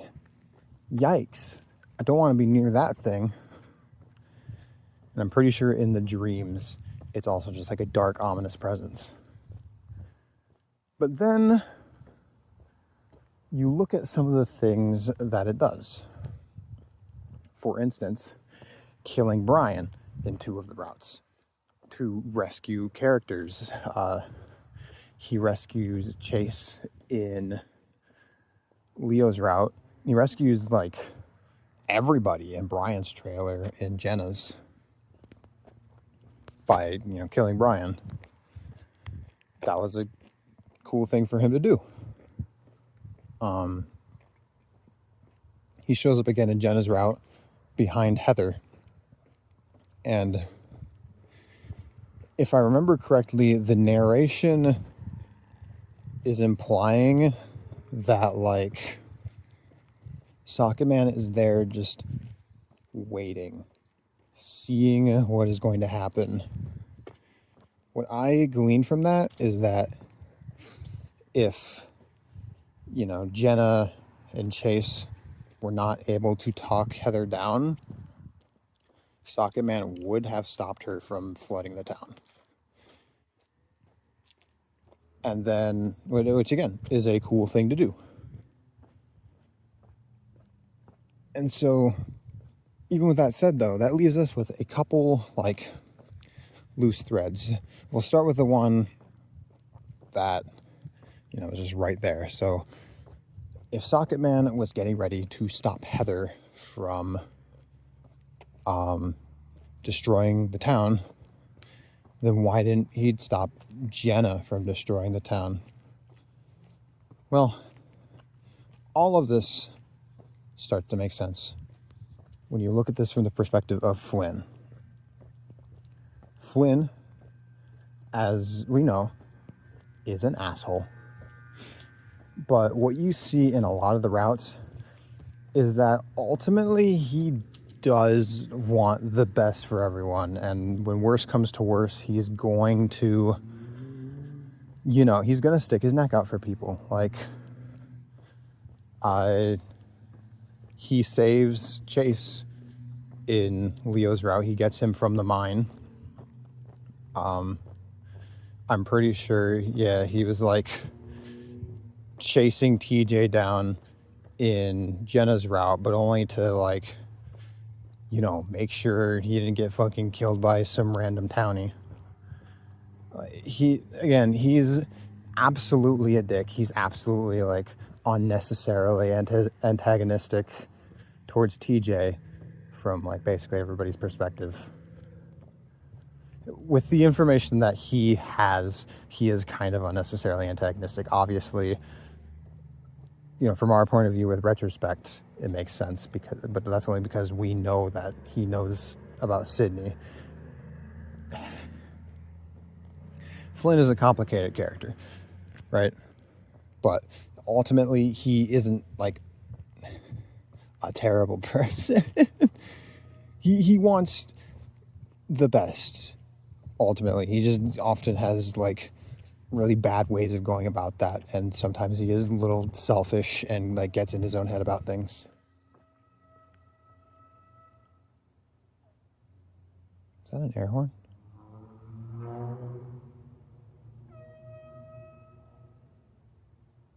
Should I go investigate? I'm going to, but... Okay.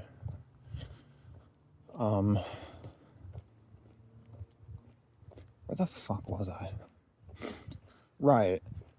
But then also you think back to the end of Flynn's route, where he's, like, apologizing to Daxton, saying, like, you know, he was apologizing for being a dick. It kind of seemed like, you know, he wishes he could do better. And then, as he's wishing that he could not be a dick and do better and help fix things, he ends up as Socket Man. And you look at the things that Socket Man does, like, actually. Killing Brian is, you know, some of the obvious ones. Brian is a horrible, terrible person who, frankly, deserved to die.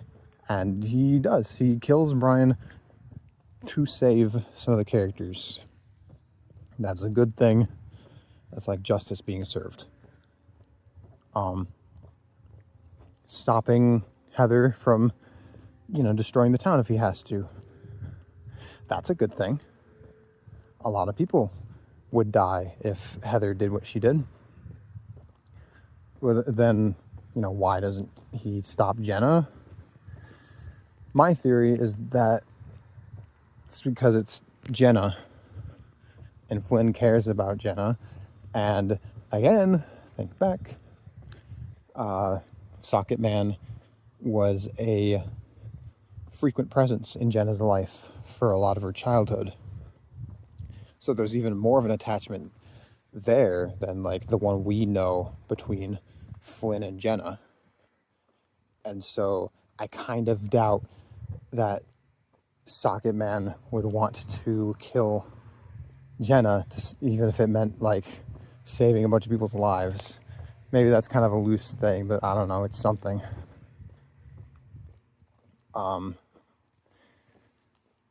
It even contextualizes, you know, helping out Arturo, because obviously helping him out is a good thing. It rescues both him and, you know, Devin Cameron. It's just a good thing he does. And that leaves us with the road. If Socket Man is secretly a good guy, Flynn trying to do good things, now that he's like a fucking supernatural entity, why the fuck does he chase them down the road and toss them into the lake where several of them could have died? So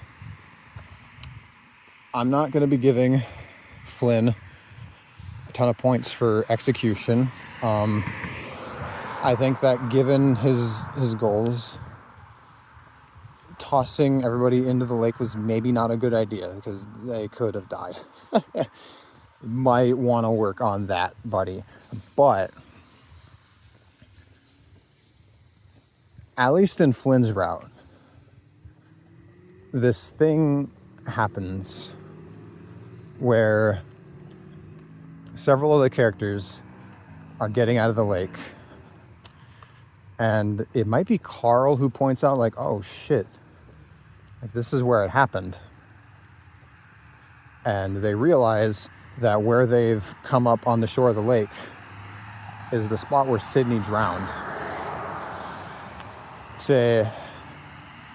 The lake isn't massive, seemingly, but he could have plopped them down anywhere. And maybe it's a, like, coincidence, because they could have swam to, like, I don't know, really any point in the lake, but I also think it makes the most sense for the characters to...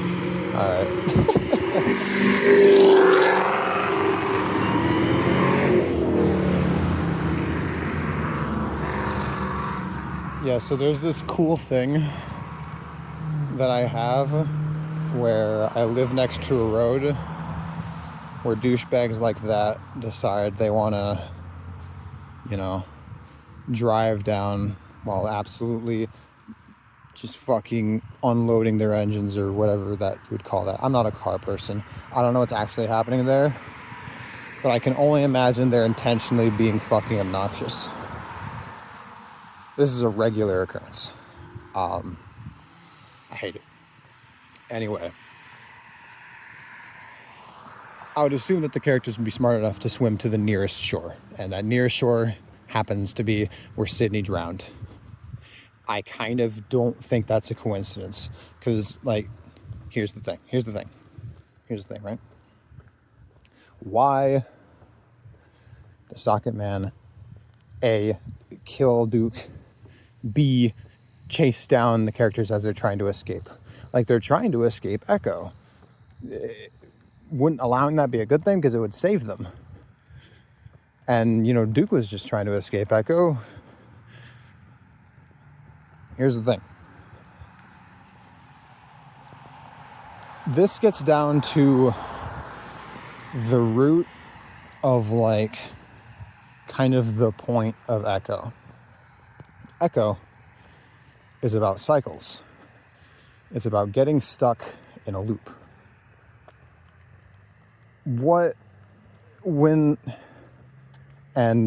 Sorry, I just got caught up in a lot of thoughts there, Jesus. The point of the game is that it's not good to get stuck in these loops and in these cycles, right? That's a very, very evident, point of the game. And so, with that in mind,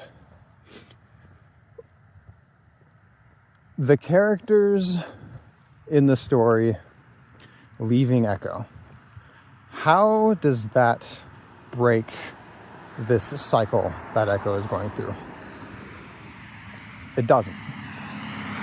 Duke leaving, that doesn't break the cycle. Now, why does Socket Man fucking murder Duke? Again, his execution's lacking.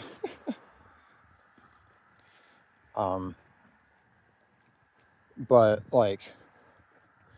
obviously Socket Man does not want them to leave.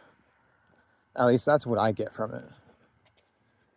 He's attacking them to discourage them from continuing to try to run away. And I think this is, really crystallized when he knocks them into the lake where Sydney drowned. He's trying to get them to confront that. Because pretty much all the characters throughout the game just try to distance themselves from the issue of Sydney's death. Flynn is the only one who is lingering on it, and to some extent, that's kind of unhealthy. But also, what the other characters are doing is kind of unhealthy too, because it's not like they all just resolved it healthily and are perfectly content with it. Everybody has a lot of baggage that around that event that they just don't want to talk about. Flynn is the only one who has that baggage and wants to talk about it. Not in a necessarily productive way, but, something has to happen. There needs to be a conversation about it. There needs to be, a recognition. I accidentally paused the recording, LMAO. Something's got to give, right? And the way I see it, Socket Man knocking the car into the lake at pretty much the spot where Sydney died is his way of trying to get the characters to finally confront this issue. Because in confronting this issue, in letting all this baggage out, and maybe even in if Chase were ever willing to do this, finally letting everyone know what actually happened, there might be the cycle might be broken, or at least one of them. again, I'm pretty sure there's a line somewhere that says the town wants its secrets. The town wants to continue to perpetuate its own systems. And so I feel like unveiling one of its secrets would, like, help, you know? It would kind of disrupt that system. That's what Duke is trying to do, actually. You know, Duke is a nutcase, but he is kind of right in that there's clearly, like, a secret within this town that is allowing this malice to fester and cause this hysteria.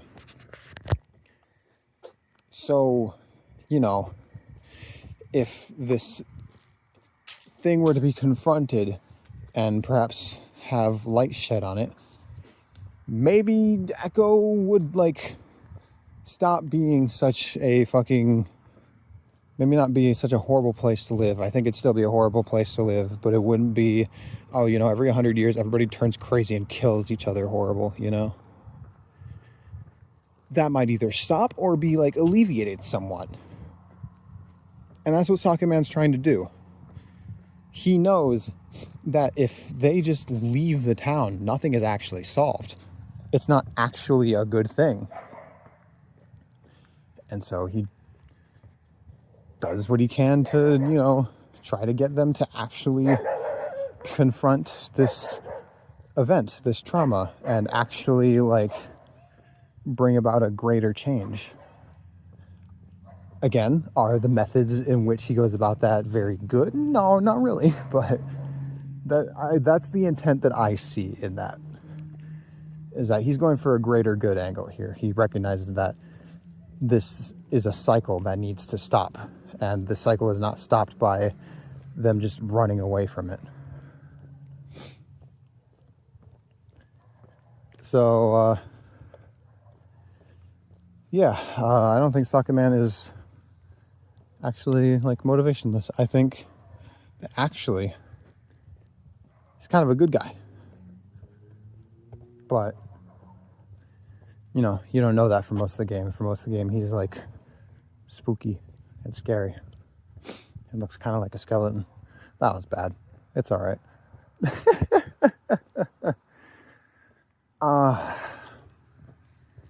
Holy shit. Oh, kind of starting to hurt. I've been talking a lot and have been talking passionately. I'm getting exhausted. But you know what? You want to know the crazy thing? I don't know how much more I have to say. Right? After all that. Because originally I just wanted to talk about Socket Man and, like, how much I like him and my, like, interpretation of his actions and motivations and origins, etc., etc. And then I just went off about some other shit for, like, an hour. But I finally got to it, and now it's like, oh, well, now what? Are any more thoughts on the game that I have? I'm mainly thinking back to Arches, because, you know, it's a pretty good game. I like it.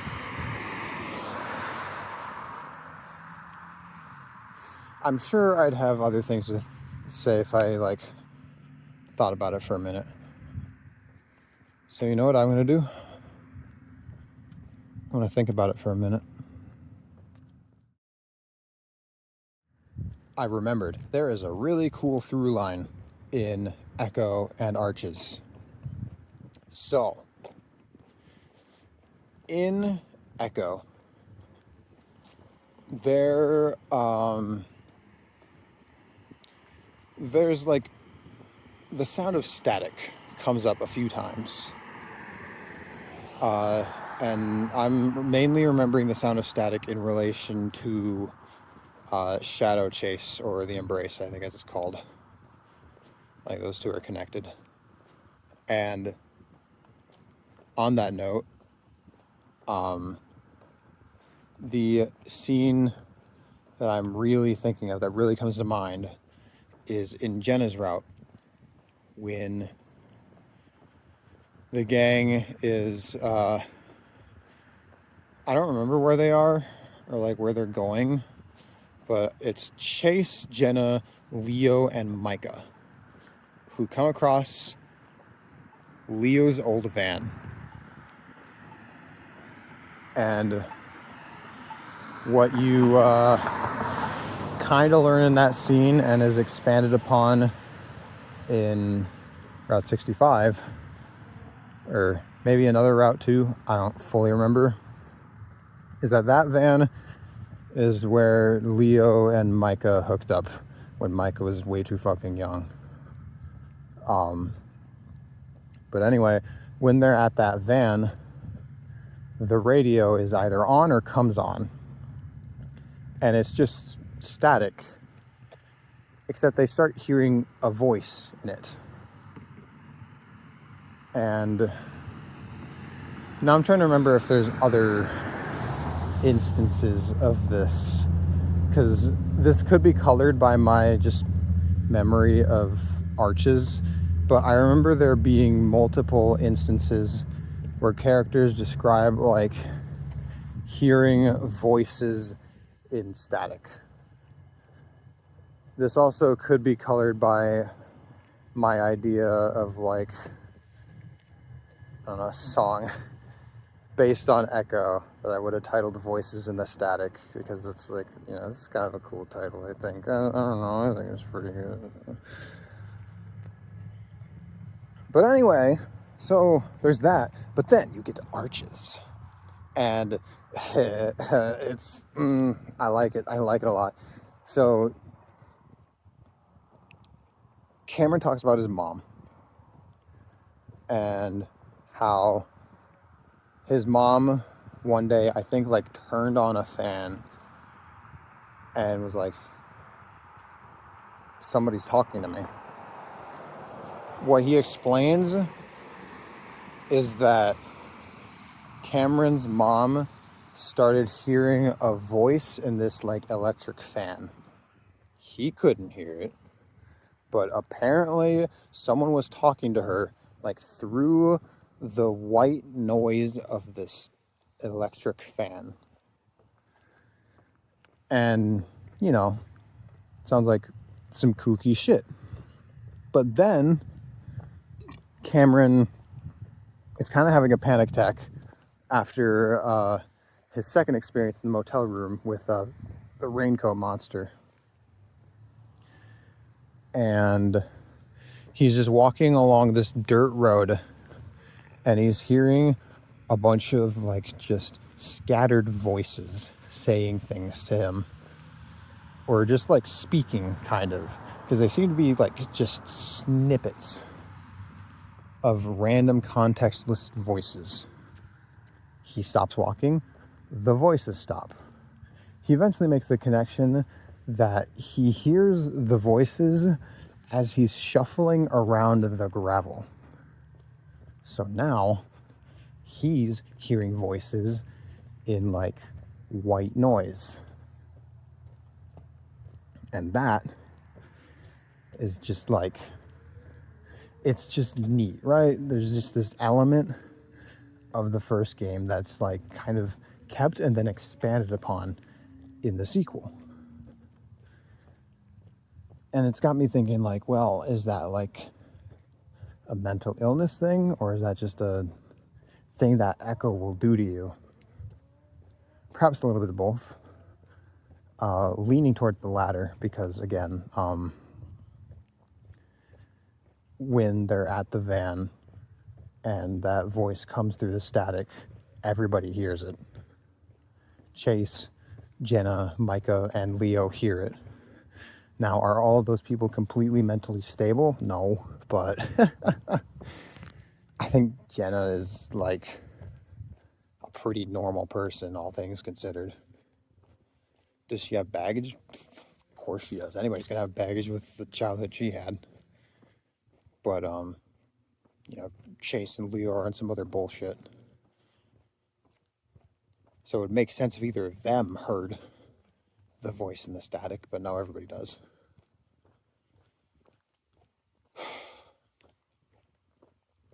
That's just kind of the other thought I had.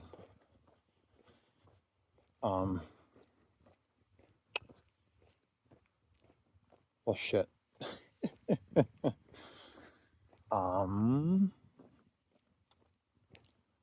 that might be it. That might be it for now. I'll probably think of more stuff later. But like, that's kind of the end of my train of thought. And I'm gonna be honest, I was fucking pumped up, raring to go after my little break in the apartment. But now it's like my ribs are starting to hurt a little bit. It's like I could bear to stop.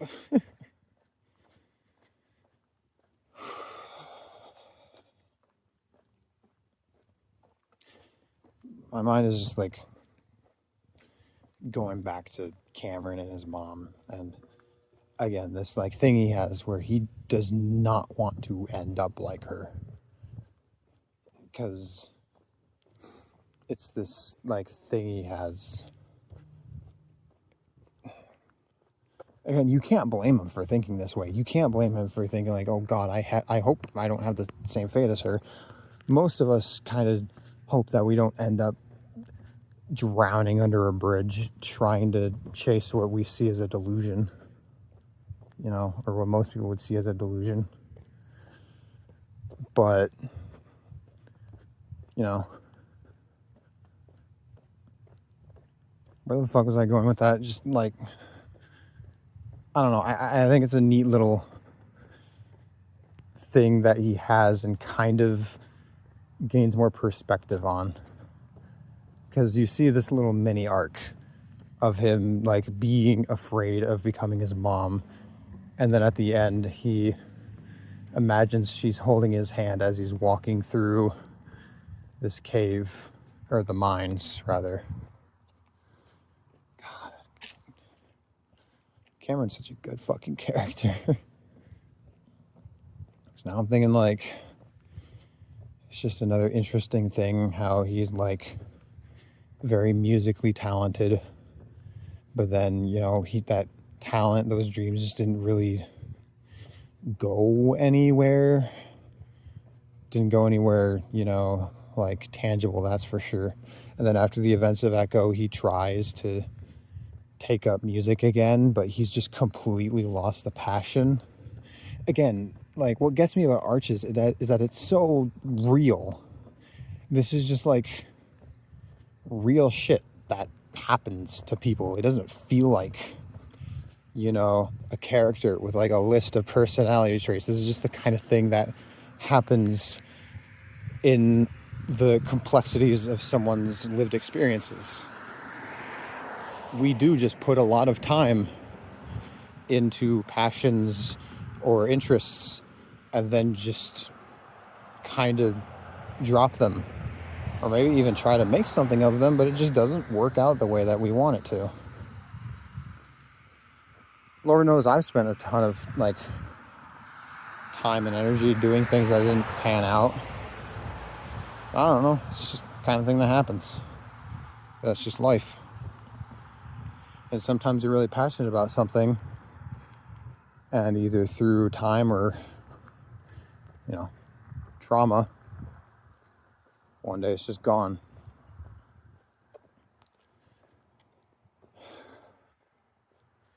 And that's a tough thing to accept, right? Especially for artists. Because us artists kind of like want to define ourselves by our work, right? I want to be known as a writer. I want to be known as a musician, maybe someday. And so I kind of consider it like crucial to my being that I be writing, that I be like a creative person. If tomorrow I woke up and I suddenly just had no drive to write anymore, I think that would really hurt my self-esteem. Because again, I have kind of staked a part of my identity on doing this thing.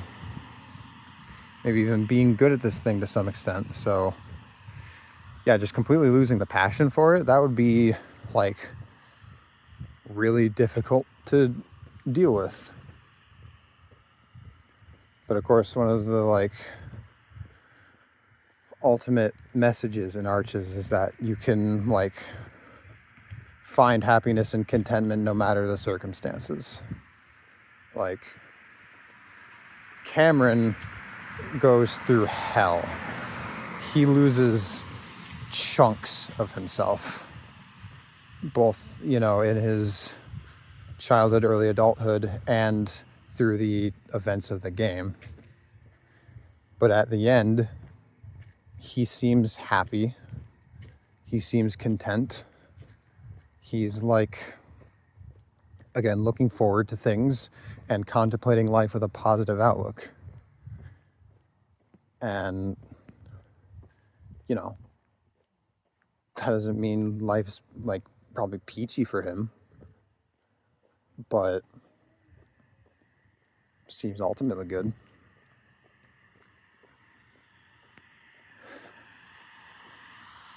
I don't know, I guess it's a message I should try to internalize.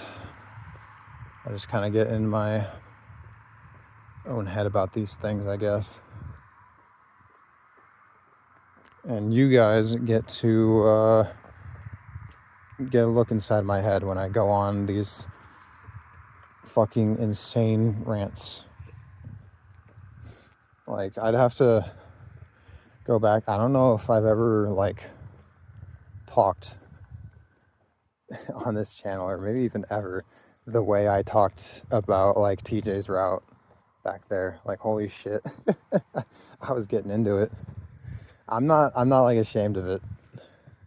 Maybe there's like a tiny bit of shame in me, but I recognize it's not a thing that I should like keep. I don't know, hopefully you got something out of it, dear viewer, listener.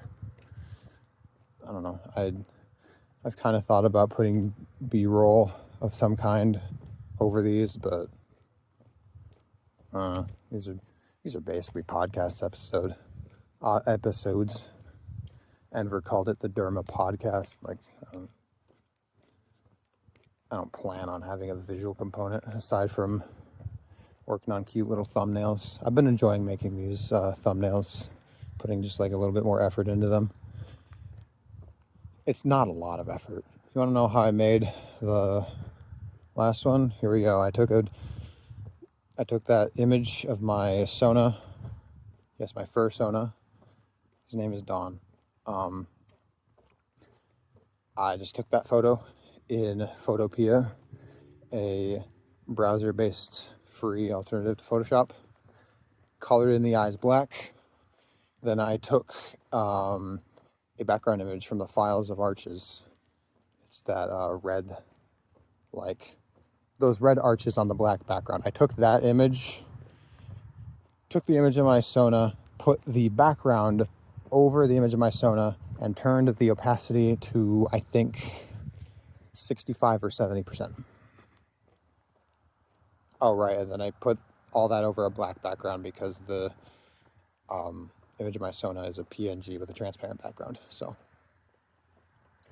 really simple shit. And then the other thumbnails are mostly using the select tool to cut out a piece of the image and then just put in some other shit. But I don't know. It's kind of fun. And I've been liking how they turned out. I really like how the EFAP one turned out in particular. I'm proud of that one, even though it didn't take that much effort. I don't look, okay, you know, I totally agree, guys. I totally agree. Art is the process, and the process is the art. I agree. I think that art should just be made for the sake of making art, frankly. That's like a very, very crucial part of art as like a thing. But I also think it's valid to be proud of the product, you know? I'm at my apartment now.